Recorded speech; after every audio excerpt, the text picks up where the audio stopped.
Hi guys, Roche here. Welcome to beautymagz channel. In today's video, what we are going to test out is this product from BTLA. So if you haven't seen my haul video, I posted or I mentioned this product, okay? And just for the title of this video, you already know, this is a first impression review on this palette from BTLA. Okay, this is a contour kit. This is not the contour kit that I use, so we'll wash it off and we'll come back and play this bad boy.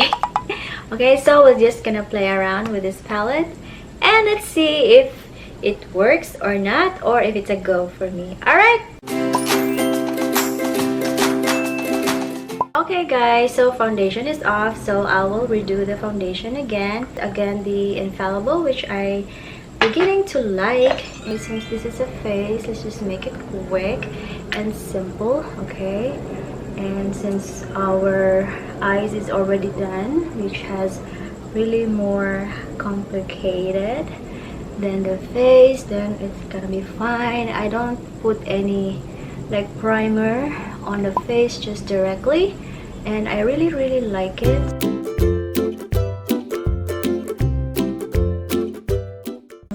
Sa aking lips. It's better to see kung ano talaga, no? You are really in a hurry, or you wanted to get your makeup done fast. This can work, you guys. And kagaan sa mukha. I like it. Alright, foundation is good. Next one is going to be a concealer, okay? Conceal ko muna itong area na to, at saka lagyan din natin ng highlight, okay? Para magiging okay naman din siya, di ba? Mayroong lamok dito, ah.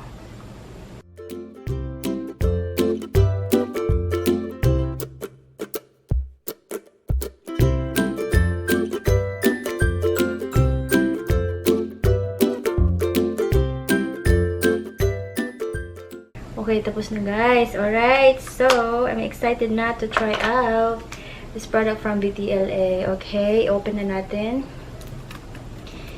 Okay, sana hindi siya mag-fail, no? Ang ganda ng packaging niya, no? Mayroon pa siyang babae dito. Kaso lang, hindi mo lang talaga ma-gets yung perfect shade talaga ng pan. So when you open, meron siyang kasaling plastic, which is really good, very good for sanitation. Okay, I don't know if it will remain this way. Merong dito pala. Okay. Open mo siya. Meron pa siyang ano dito. Ay, may plastic pa lang kasama. And this is what the palette, okay, or the kit looks like inside. Okay, pink siya, no? Okay, let's do this. A highlighter. I'm not so sure if this is going to be a setting powder. Oh, it's a highlighter. All of them is highlighter. Okay, I thought it's a setting powder. Sana setting powder, no?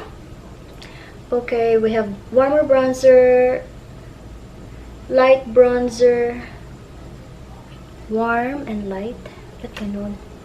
Warm and light, guys. Warm and light. Look at the color, no? Ewan ko. Then dark bronzer here. And then deep. Wala siyang contour, guys. Ito, ang gagamitin ko as a contour. Oh, wala pala siya. Ano ba yan? Kulang ang ating research. Okay, I will set my under eye with a loose powder from Maybelline.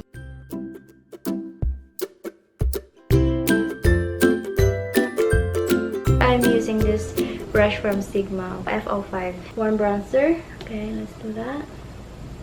Okay, it's not powdery, okay? Since mayroon akong ano dito, so guys, nag-ano na yung background ko, it's falling apart. Ooh, konti, very subtle, no? Okay,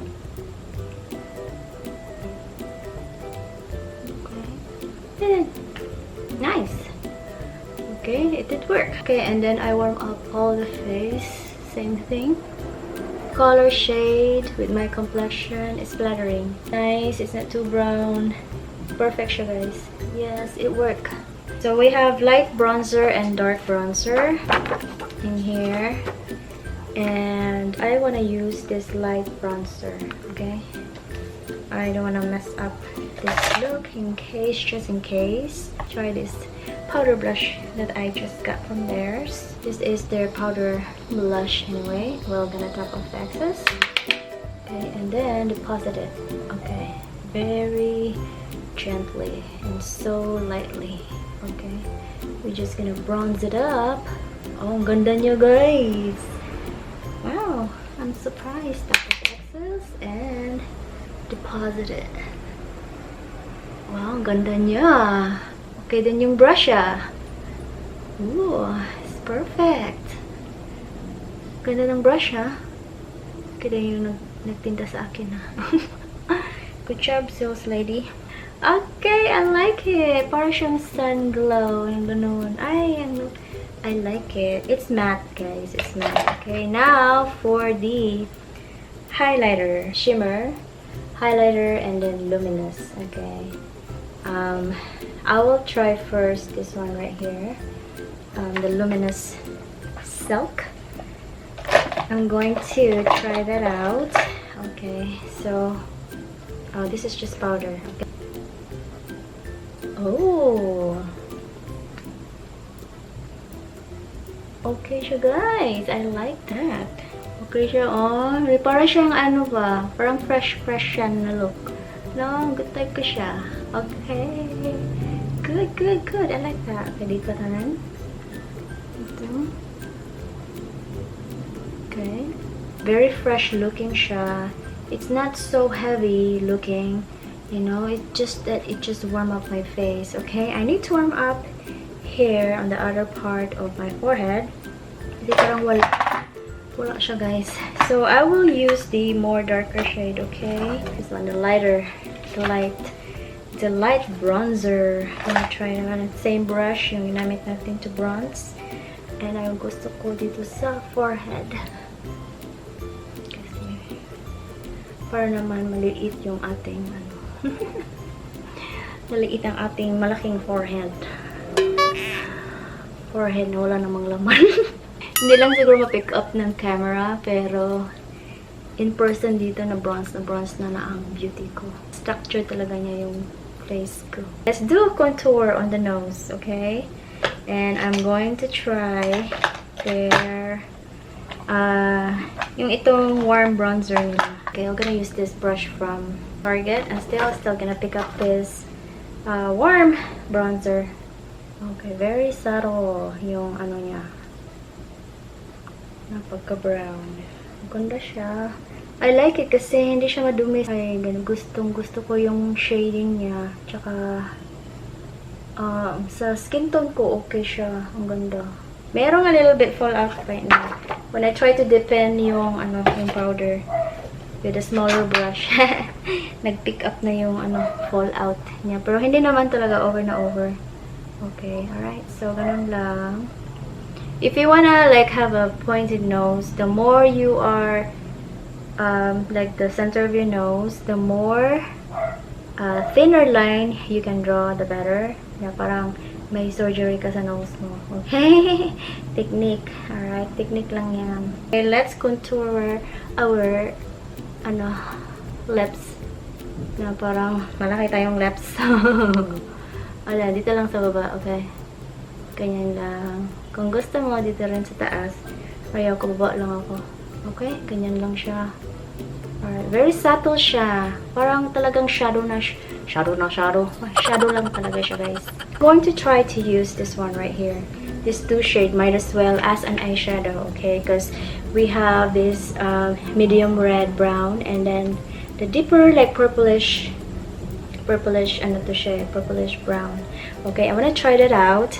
Okay, I will deepen my crease line. Okay, I'm going to use a different brush right now so we can really see how's the blendability. I'm gonna use this brush from Sonia Kashuk. Hopefully this is going to work. No, I changed my mind. try to use this one from Coastal Scents. Very, very specific. Very detailed siya. Tapered din yung konti. Hindi siya, ano, yung brush niya, tapered siya. Hindi siya scattered na blush.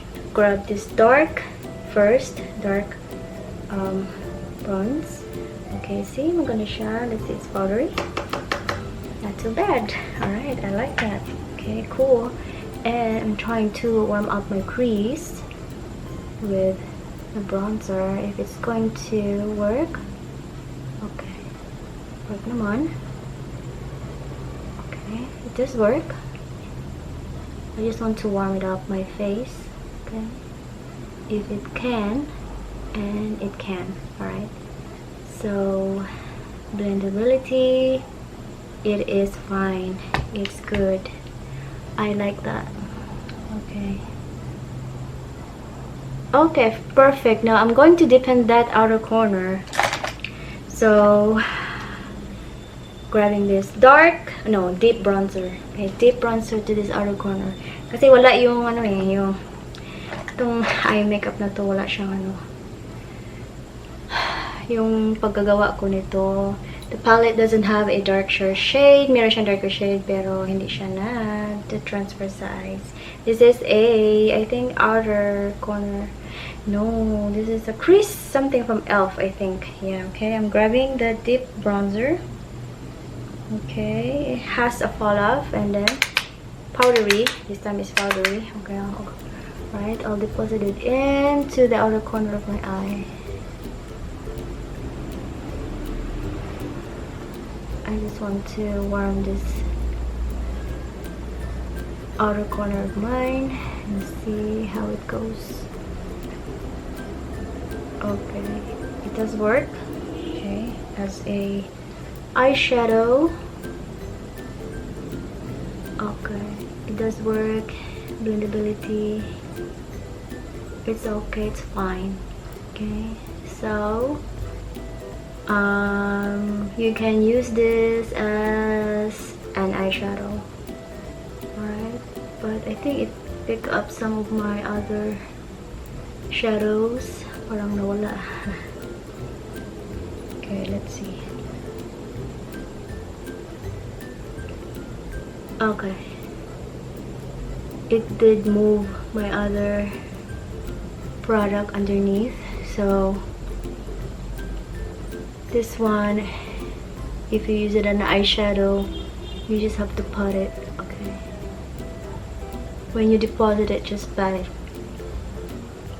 Pat lang, pat. Okay, that's it, guys. That's it. This is my final makeup look. I'm gonna do the blush right now, okay? Since meron tayong bagong brush. May bago tayong blush from Showwheel. Ito-try na natin, ipo-push na natin to. Grabe ang video ko ngayon na. I'm trying to be productive as much as I can. Kasi, meron tayong time ngayon. Okay, let's do this. Nakaka-excite ito. Oh, diba? Ang ganda niya. Para siyang Too Faced, diba? Too Faced na blush. Too Faced pa? Yeah, Too Faced. Oo, Too Faced. Okay, ito yung color niya, guys. Para siyang peach. Okay, and yung blush natin, blush brush. Okay, ito from Bare Minerals. Hopefully, okay na brush. Well, check. Okay, this is Showwheel. Okay, again. Zoom in natin para makita nyo na talaga kung ano ito. Okay. And, pag open mo siya, meron siyang kasamang mirror. At ito ang color niya. Parang siyang pink. Parang siyang Melba. Melba? Ng MAC. No, Melba is a little bit more warmer. Okay, we'll see, guys. Okay. I'm excited. Okay, meron itong kasamang mirror. Powder ba? Powdery. It's fine. I don't mind as long as the pigment is there. Okay. And let's deposit it. Ooh, ang ganda niya, guys. Kaya pala rin-rave ito ni May. Ang ganda niya. Look at that. Oh, parang Ooh, ang ganda niya, guys. Bibili ako to na. Good thing I bought another one from them. Wow, ang ganda niya. Tsaka, yung amoy niya, hindi siya cocoa. May perfume scent. Okay. Oh, ang ganda niya, guys. Okay, yan. Nag-complete na natin yung look natin. Oh, ang ganda. I like it. Okay, kulang na lang lipstick. Okay, so far, nag-work naman lahat ng mga product. Okay, I'm going to blend everything out. Okay, lahat-lahat. Para, ano siya? Cohesive, diba? Cohesive lahat. Wala siyang streaks of line. Ayan. Okay. Oh! Highlighter. Wala tayong nag-highlight sa nose. Hindi ko na-highlight yung nose. No, na-highlight ko pala. Parang hindi siya visible na visible, ano? Okay. I'm going to, pick this up again. And I will try to use this one. Might as well. The shimmery highlighter.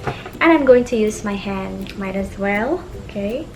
Alright. And we're going to deposit it here. Okay. Very subtle ito. Okay. Very subtle siya na highlight. Okay. Hindi siya masyadong glittery shine. Yung ganun ba? Okay. I'll go back to the luminous one using my fingers. Okay. Let's see. Alright. Much better. Okay. Gusto ko ng parang golden. Alright. Spotlight. Ganyan. Preference lang yan, guys. Okay. Mas gusto ko siya dito. Gusto ko yung shimmer ng parang pugos edad. This is my final look, guys. Okay. Type nyo ba? Type na type ko siya. Actually, I'm very surprised. This is my review on the BTLA. Do I like it? Yes. It's very subtle. It's very usable. You can do it as your freelance kit. It's very good if you're just starting out as well, and if you don't want to really have a problem with depositing a lot of product to your face, especially contour is a very critical in doing makeup, guys, kasi mag-iiba talaga yung face or structure ng pagmumukha mo. Okay, so with a contour like this, which is very subtle, you can add more products layer by layer without any problem, and blendability naman din niya is very good. Price, napaka-good niya talaga. Alright, highlighter, it is not as shiny, shimmery, hindi ganyan. Very, very, siya, lower than subtle. Hindi siya masyadong, sa highlight, okay? Pero kung hindi ka naman talaga masyadong ma-highlight, okay lang din. Pero kung ma-highlighter ka, hindi siya masyado, okay? Ito, okay lang, luminous, okay lang siya. Pero ito, yung shimmer, nataka ko sa shimmer. Bakit hindi? But you can use it as an eyeshadow. So, babawi ka na rin sa price. Okay, alright. Packaging is nice. It's still flimsy. I'm not so sure how can this product hold. But for its price, it's only 300 something, 359. Hindi ka maano dito, guys. It's a very good price. Hindi ka malulugi, okay? And it's good for a beginner, pro makeup artist, freelance makeup artist. Okay, so for me, this is a go. Alright, thank you so much for watching. I hope you like this video, and I hope that I help you some way in this video. And if you do, please like, share, and subscribe to this channel. And please do comment down below if you have any suggestions or recommendations. Okay, that's it. Thank you so much for watching. Until then,